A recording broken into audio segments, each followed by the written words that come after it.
In this video, we're going to look at 2021 Paper 1 Question 10. In Part A here, we're simply given a formula that describes the volume of water in a water tank. And the volume of water is relative to time. So the variables here are the volume and time. In Part I here, we're simply asked to work out the time when the tank is empty. If the tank is empty, they're clearly referring to the fact that V of t, the volume, is equal to 0. So we simply let our equation equal to 0. We're going to solve the equation to find a value for t. So what I did was I moved everything to the right hand side just so I have a positive coefficient in front of my t squared. You factorize and solve your quadratic, you get t equals minus 4 over 3 or t equals 15. Now obviously in the context of this question, it doesn't make sense to have a negative answer. So your answer is t equals 15. And if you read the fine print there, it says that t is in days. So our answer is actually 15 days. In Part 2, we're asked to find the rate at which the volume of water in the tank is changing when t equals 5. The rate, the first thing that should jump into your head is the derivative. The rate of change refers to the first derivative. So v of t is 60 plus 41t minus 3t squared. So the rate of change of the volume is dv dt. The derivative of 60 is just 0. The derivative of 41t is 41. The derivative of minus 3t squared is minus 6t. So this describes the rate of change of the volume in the tank. 41 minus 6t. I want to find the rate of change when t equals 5. So you simply sub in a 5 instead of a t. And you end up, your answer is 11. But obviously you have to be careful with your units here. We're talking about the rate of change of the volume of water relative to time. We know the volume of water is measured in litres and the time is measured in days. So it's 11 litres per day. After 5 days, the tank is losing 11 litres of water per day. In Part 3, we're asked to find the value of t when the volume of water is at its maximum. So the first thing that should jump into your head is we're trying to locate the maximum point. Except we don't actually want the point, we only need the time. The time when we've reached the maximum. Remember that to identify where the maximum is, you simply let the first derivative equal to 0. In Part 2, we've already worked out the derivative is 41 minus 6t. To identify the turning point, we let 41 minus 6t equal to 0.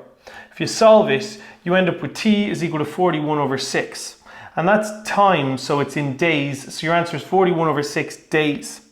In this case, you don't have to verify that that is a maximum point, like you do in other cases where you have to prove which one is the maximum or which one is the minimum. This, you can just assume it's the maximum. This is a minus t squared. We know that a minus t squared is an n-shaped curve. A minus t squared or a minus x squared can't have a minimum, it only has a maximum because it's this kind of a shape. So that's its turning point. There's only one turning point. Because it's a minus t squared, it's definitely a maximum point. And Part 4 simply asks us to work out the maximum water in the tank. Well, in Part 3, we've worked out that the maximum occurs after 41 over 6 days.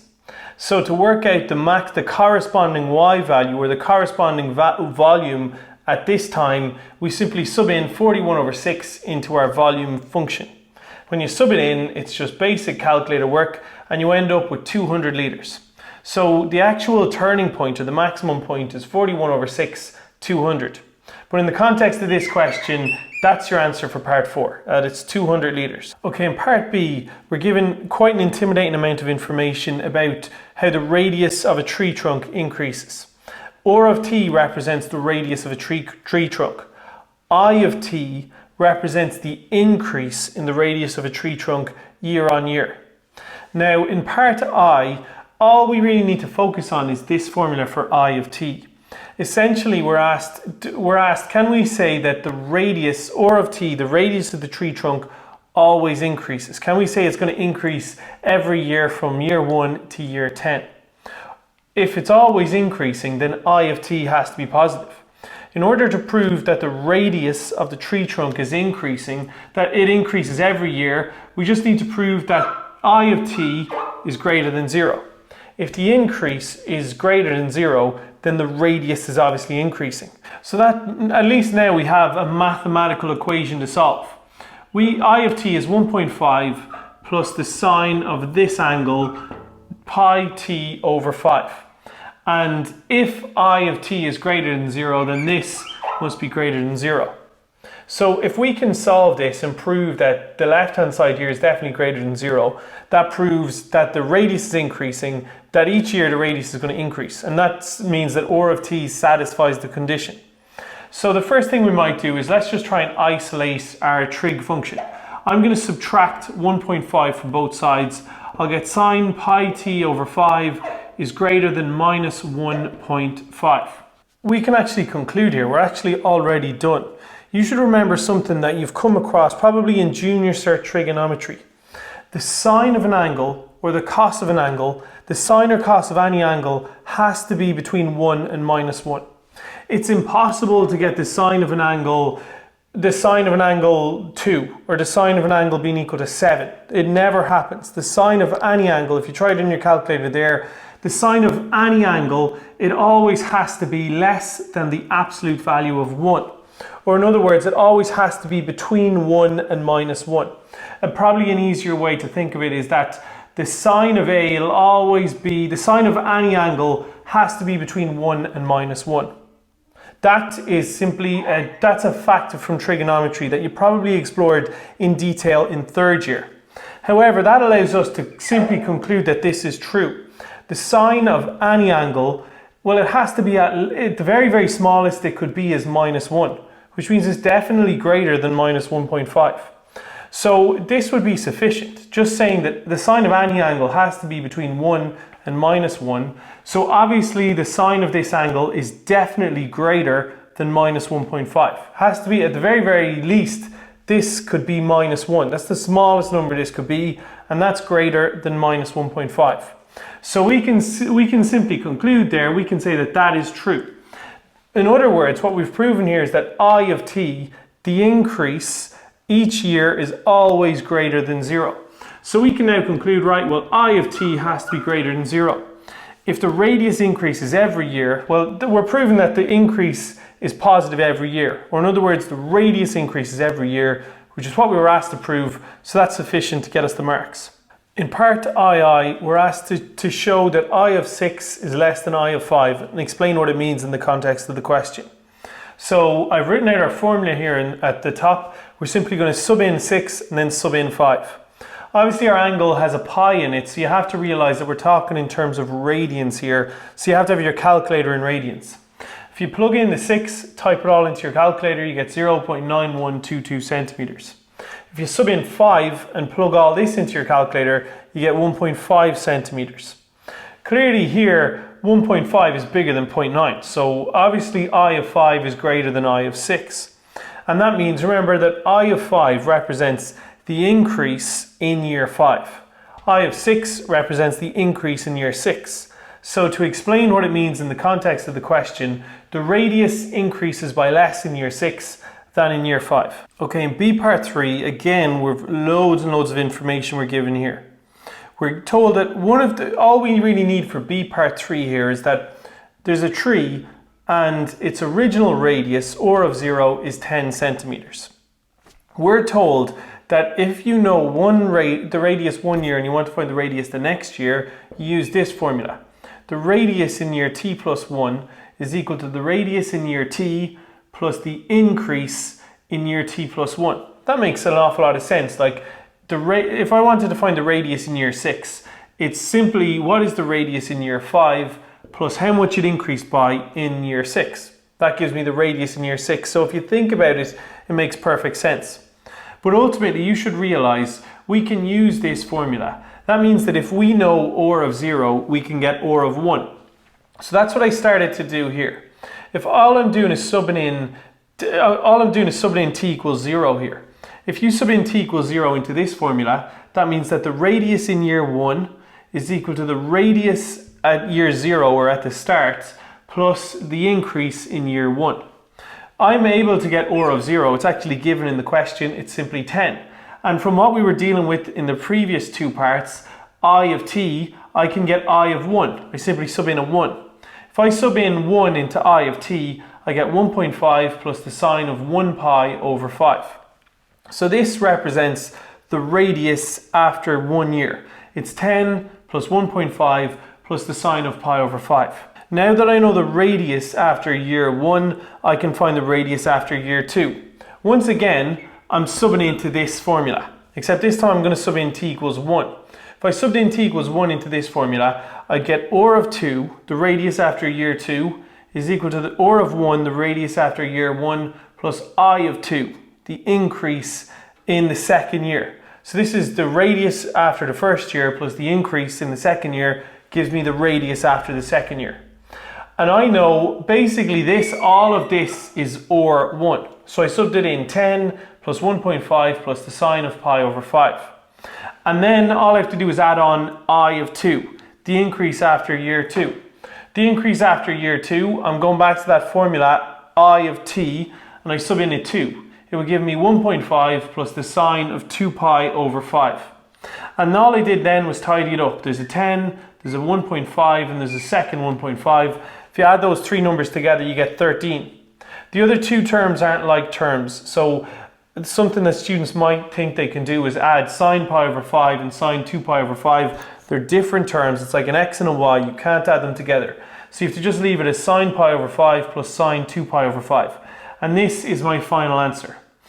But in order to answer the next part of the question, you need to recognize the trend here. If I wanted to work out, like to get or 2, it was simply or 1 plus 1.5 plus the sine of 2 pi over 5. You literally just add on I of 2. If I wanted to get or 3 now, I'd add on I of 3. Let's actually consider it so that we're able to answer the next part of the question. Let's just consider how we would get or of 3 here. If I wanted or of 3, this would stay exactly the same. Basically, it's or of 2, which is 13, plus the sine of pi over 5, plus the sine of 2 pi over 5. And then I would simply add on I of 3, the increase in the following year. And if you subbed into that formula for I of t, it's 1.5 plus the sine of 3 pi over 5. So basically every year you're adding on 1.5 and you're adding on sine, if the previous one was sine 2 pi over 5, you're then adding sine 3 pi over 5. Next year we're going to add 1.5 plus sine 4 pi over 5. Then 1.5 plus sine 5 pi over 5, and so on and so forth.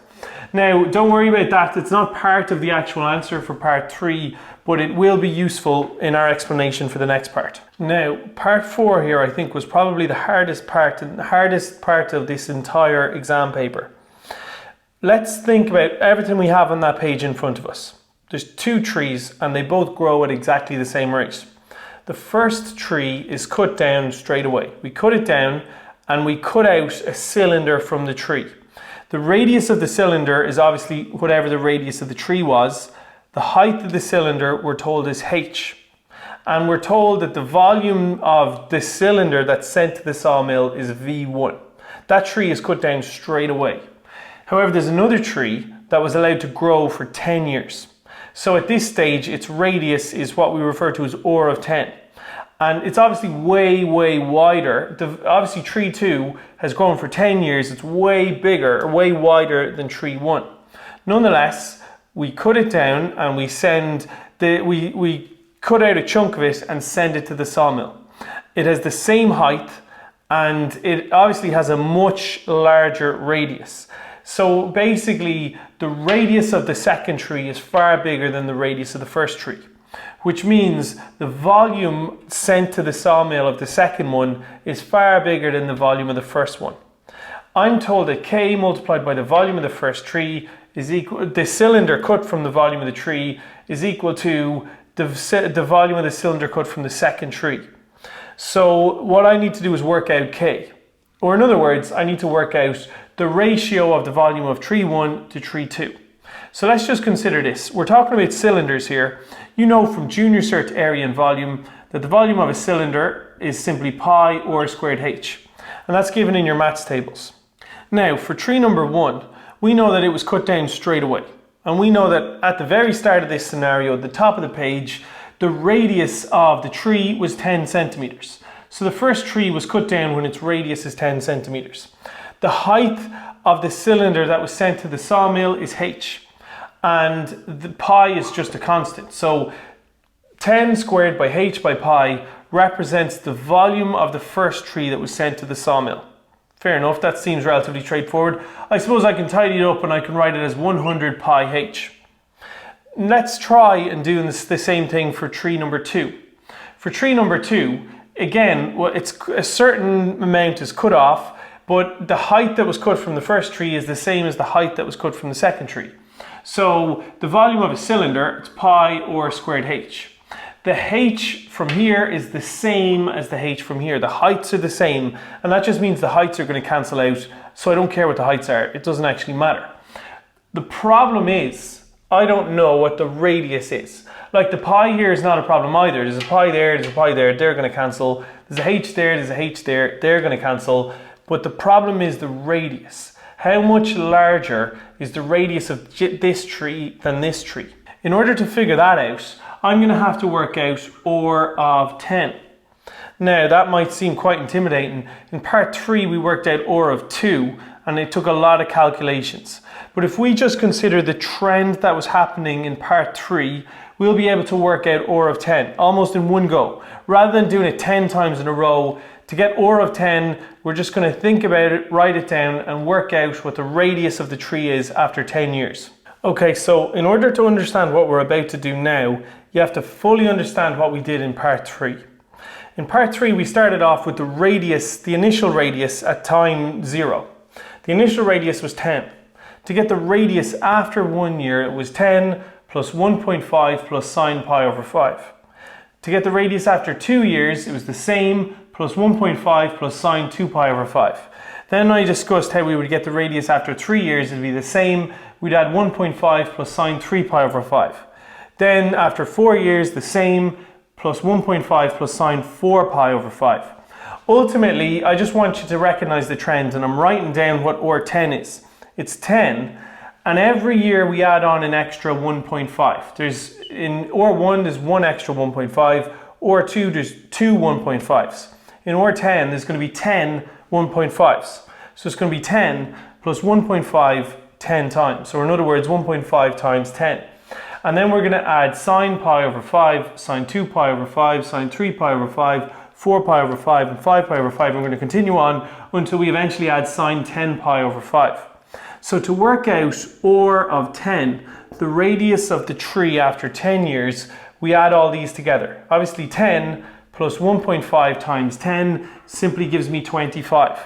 And in fact, when you add sine pi over 5, sine 2 pi over 5, the whole way up to sine 10 pi over 5, they actually add up to 0. They actually cancel each other out.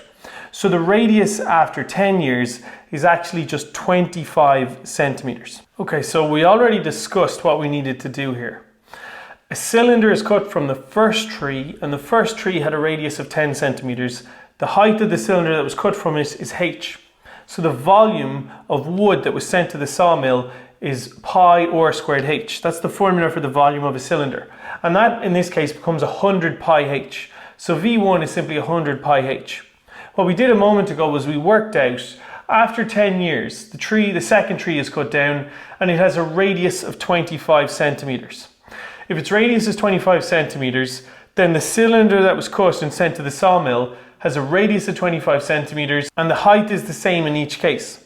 So again, we sub into the formula for the volume of a cylinder. It's pi r squared h. In this case, pi by 25 squared by h, which is 625 pi h. So now I know that V1 is 100 pi h, V2 is 625 pi h. So let's sub in here, we'll be able to get k. So that must mean the k multiplied by 100 pi h is equal to 625 pi h. Now I want you to notice that I can divide both sides by h and both sides by pi, and everything else is just gone. That's why we've completely ignored the fact that we didn't know the height the whole way along. Because they both had the same height, I don't care what the height is, because they were always going to cancel when we got to here. Ultimately, this means that 100 times k is equal to 625. To get k on its own, we divide both sides by 100, and we get our final answer. K must be 6.25.